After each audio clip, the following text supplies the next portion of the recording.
مجبور ہو گئے جاپان کے آگے ہاتھ پھیلانے پر، اور جاپان ان کی ضرورتوں کو کل بھی پوری کر رہا تھا، آج بھی پوری کر رہا ہے۔ تو علم و ہنر سے اپنے نوجوانوں کو انہوں نے آراستہ کیا ہے۔ میرے پیارے، میں آپ کو یہی بتانا چاہتا ہوں کہ آج ہمارے پاس اگر کچھ ہے تو وہ یہ کہ علم و ہنر سے اپنے نوجوانوں کو ہم آراستہ کریں۔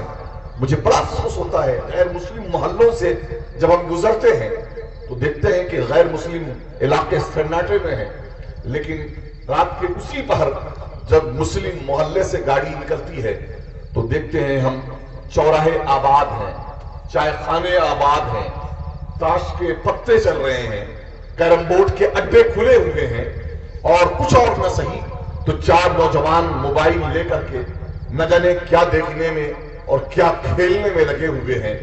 قیمتی اوقات برباد کیے جا رہے ہیں۔ کل میں اپنے شہر بہار شریف میں تھا تو ذرا اس ایسی جگہ سے مجھے نکل کر جانا تھا جو ذرا سناٹا سا علاقہ تھا۔ میں نے دیکھا کہ چار نوجوان بیٹھے ہوئے ہیں اور کچھ نشہ کرنے میں مبتلا ہے۔ میں سوچ میں پڑ گیا کہ یہ ہمارے نوجوان کس طرف جا رہے ہیں۔ یاد رکھیں، یہ نشہ کی لعنت ایسی ہے جو باضابطہ پری پلان ہمارے نوجوانوں کو ختم کرنے کے لیے یہ پوری سازش رچی جا رہی ہے۔ ہم سب روتے ہیں، دیکھیے، اور سب ذمہ داری علماء پر۔ علماء تقریر نہیں کرتے، علماء یہ نہیں کہتے، امام صاحب ہمارے یہ نہیں بولتے۔ سارا ٹھیکہ یاد رکھیں علماء نے نہیں لیا ہوا ہے، سارا کام امام کا نہیں ہے، اللہ پاک نے ہر ایک کو ذمہ داری دی ہے۔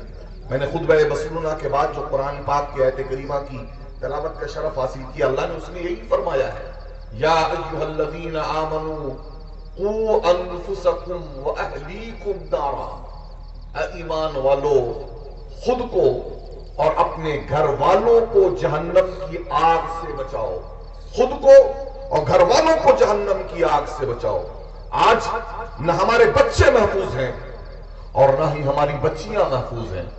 ہمارے بچوں کو نشہ کے ذریعہ بے راہ روی کا شکار بنایا جا رہا ہے اور ذہن و دماغ کو معطل کیا جا رہا ہے، اور ہماری بچیوں پر بھی غیروں کی نظریں گڑی ہوئی ہیں کہ کس طریقے سے بچیوں کو بھی دین سے، اسلام سے دور کیا جائے، اور بڑی تعداد میں بچیاں اس فریب میں آ رہی ہیں۔ شاید آپ کا گاؤں اور دیہات کسی حد تک بچا ہوا ہو، لیکن شہروں کا حال تو الامان والحفیظ ہے۔ ابھی تازہ ترین رپورٹ آئی ہے کہ 6 لاکھ مسلم بچیاں مرتد ہو گئیں، دین سے پھر گئیں، اور اسلام سے ہٹ کر انہوں نے غیروں سے جا کر کورٹ میرج کر لیا۔ اور یاد رکھیں، جنہوں نے کورٹ میں میرج کیا ہے غیر مسلموں کے ساتھ، ان کی تعداد 6 لاکھ ہے۔ جنہوں نے مندروں میں، جنہوں نے کہیں اور جا کر یوں ہی اگر کیا ہے بغیر کسی اس کے، ان کی تعداد تو نہ جانے کتنی ہوگی۔ ہم لوگوں نے اپنے شہر میں سماج بچاؤ کمیٹی ایک کی بنیاد ڈالی، اتنے کیسز سامنے آنے لگے ہیں، اور ایسے کیسز کہ اپنے خاص دوستوں کے درمیان بھی وہ باتیں کہنے میں شرم آتی ہے کہ ہماری بچیاں کیا کر رہی ہیں اور کن لوگوں کے ساتھ جا رہی ہیں۔ کیوں ایسا ہے؟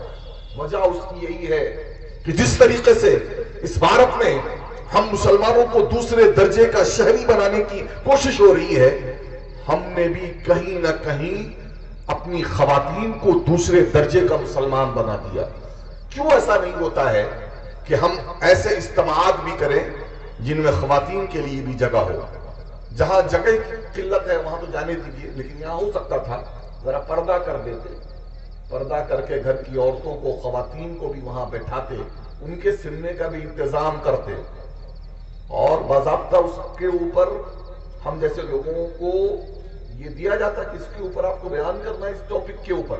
یہاں تو حال ہوتا ہے کہ 1 درجن مقرر، 1 درجن نعت خواں بلایا گیا اور سب کو کھلی چھوٹ دے دی گئی، اور جس کو جو یاد ہے وہی سنا گیا، جس کو جو یاد ہے، جس پر زیادہ نعرے لگ سکتے ہیں۔ ہم تو سمجھتے ہیں کہ جب زیادہ نعرے جہاں پر لگے وہ جلسہ زیادہ کامیاب ہے، کچھ اثر ہو نہ ہو، کچھ ہمارے اندر تبدیلی آئے نہ آئے، نعرے لگنا ہم سمجھتے ہیں کہ زیادہ کامیابی کی ضمانت ہے۔ کان پک جاتا ہے نعرے سن سن کر۔ حقیقت تو یہ ہے کہ آج نعروں پر بھی کنٹرول کرنے کی ضرورت ہے۔ نعرے بھی ہمارے فتنے بن گئے ہیں. اور یہ میں نہیں کہہ رہا ہوں، علامہ اقبال کہتے ہیں اللہ سے کرے دور تو تعلیم بھی فتنہ، اولاد بھی، املاک بھی، جاگیر بھی فتنہ، نہ حق کے لیے اٹھے تو شمشیر بھی فتنہ، شمشیر ہی کیا نعرہ تکبیر بھی فتنہ. جب نعرہ تکبیر لگا کرتا تھا تو کفار کے دلوں میں دہشت پیدا ہو جاتا تھا، ایمانی جذبہ پیدا ہو جاتا تھا. آج نعرے کیوں لگتے ہیں؟ ہم جیسے مولویوں کے شان بڑھانے کے لیے، ہم جیسے پیروں کی شان بڑھانے کے لیے نعرے لگ رہے ہیں، اپنی تقریر جمانے کے لیے، اپنی نعتیں جمانے کے لیے، ہم اپنے جلسے جمانے کے لیے ہم نعرے لگاتے ہیں. حقیقت یہ ہے یہ نعروں کی توہین و تذلیل ہے. میں کہہ کر تھک گیا. کتنی جگہ میں نے کہا یار میں جب اسٹیج پر آؤں تو اللہ کے لیے کوئی نعرہ وارہ مت لگاؤ، ویسے ہی نفس موٹا ہوتا ہے. اور اسٹیج پر آنے کے بعد ہم ان جیسے حضرات سے القابات اور سننے کے بعد نفس موٹا ہو جاتا ہے، شیطان غالب آنے لگتا ہے کہ تم بھی کچھ ہو. ارے وہ ہمارے بزرگان دین تھے، جب ان کا نفس موٹا ہونے لگتا تھا نا تو اپنے نفس کو وہ کنٹرول کر لیا کرتے تھے. ہم تو آج اپنے نفس کے غلام بن گئے ہیں. حضرت سیدنا بایزید بستامی رحمت اللہ تعالی علیہ گزرتے تھے ایک آبادی سے، تو ایک بادشاہ اپنے درباریوں کے ساتھ بیٹھا ہوتا تھا، کھڑا ہوتا السلام علیکم ورحمت اللہ وبرکاتہ، بادشاہ کھڑا ہوتا، سارے درباری کھڑے ہو جاتے، آپ وعلیکم السلام کہتے ہوئے گزر جاتے تھے. ایک دن گزرے، بادشاہ معمول کے مطابق کھڑا ہوا، السلام علیکم ورحمت اللہ، سارے درباری کھڑے ہو گئے. آپ نے بادشاہ کی طرف دیکھا اور زمین پر تھوک دیا اور آگے بڑھ گئے.